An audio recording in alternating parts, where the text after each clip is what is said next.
when I switched my focus from making money to provide for my family because I had real estate, so I didn't have to work anymore. When I switched it to then, how many people can I serve? How many people can I help to invest in real estate?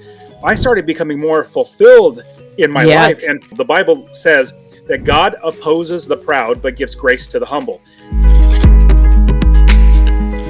It does take a very long time for development. And honestly, I've never actually personally done development. My dad, he was a contractor, and he did development with another bigger company. It just takes so much time and lots of money. But in the end, it pays off because you produce something that wasn't already there before, and you make it worth so much more value than it was. And then hopefully, if you're able to, profit from it, all that time is going to be worthwhile. It is. And it is another thing about being the developer. The developer gets paid last, but you are not in it for the big payout. You're in it to make a change to your community, and you're bringing life. Like you are, it's your baby, because you're putting all these other people to work, the contractors, the architects, the lawyers. They're getting a lot of money. But I think it's really cool because, I'll be able to say, I did that. Like, how many people can say they built something? That is awesome that you're doing it. And plus, you're helping the community. I'll give you one thing that I've been doing with the community. So, you remember how I said Youngstown, Ohio? Yeah. Really, I'm a Buckeye. That's where I finally graduated from, Ohio State. Its area is so economically depressed that back in, I was buying these houses for like $15,000 to $20,000. Wow. Really, but it was back in 2010. So a little while ago, and now they're I don't know $60,000, $70,000, $80,000 now. But back then, people couldn't even buy homes. Back then, people lived there. They just didn't have the money to do it, and even now they can't buy homes. So because I like playing Monopoly, this is my version of Monopoly, where I'm doing literally a rent to own. So they have a 10-year rent to own. Yeah, and I literally give them the property outright when they're all done.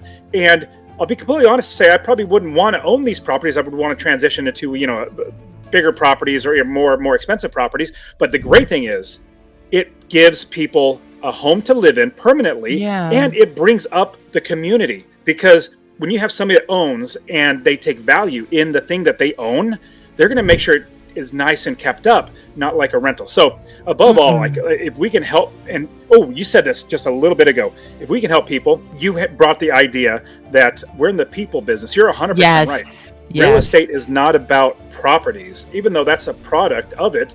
We're about people. In my opinion, everything in life is about people. Like, real estate's not about a property, it's about people. Business is not about a product, it's about people. And life is not about experiences, it's about people.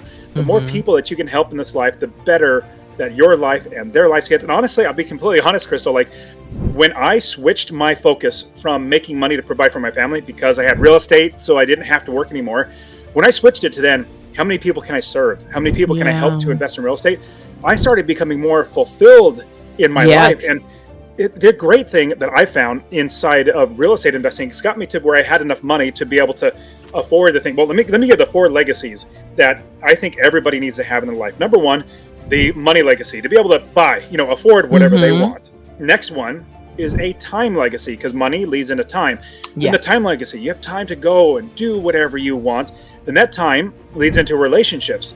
Money leads into time leads into relationships. And that relationship legacy, you're shoring up all your relatives and coworkers and other people that you know. Like, you're trying to build up your relationship so that hopefully people are looking at you as jumping into the last legacy, which is a service legacy. So money leads into time leads into relationship leads into service. So as you build on each one of these, you get to the last one, which is service, which is so amazing because the focus is off yourself.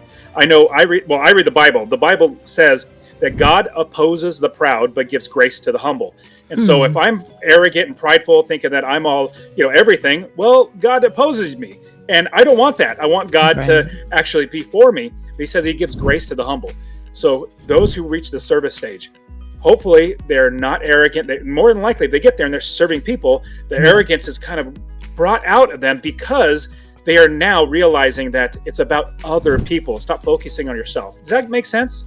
Oh, 100,000%. Because it is like the sense of pride of home ownership, even just those words, they're like expensive words. They're really good words. And like the community, when they're like, there's more the home pride, it's better than having some, out of town investor that's not there with the boots on the ground. We did an episode on, there was a company that came in. Luckily, the family didn't live there. This was their second home, but they demolished the wrong house. And there were neighbors that saw it happen, but that wouldn't happen to a landlord or an investor that's not in tune with the community. Had that investor been in the community, knew the neighbors, they'd have been like, hold on, stop. This is Crystal's house. Crystal did not order no demolition. That speaks volumes for your impact on the neighborhoods that you are building, and how, Dustin, you are turning the buildings, back to the neighborhood. That's unforgettable. And so, that carries forward. Yeah. It definitely does. So what I love and I believe, the more I serve people, the better my life gets. And I'll give you an example of this.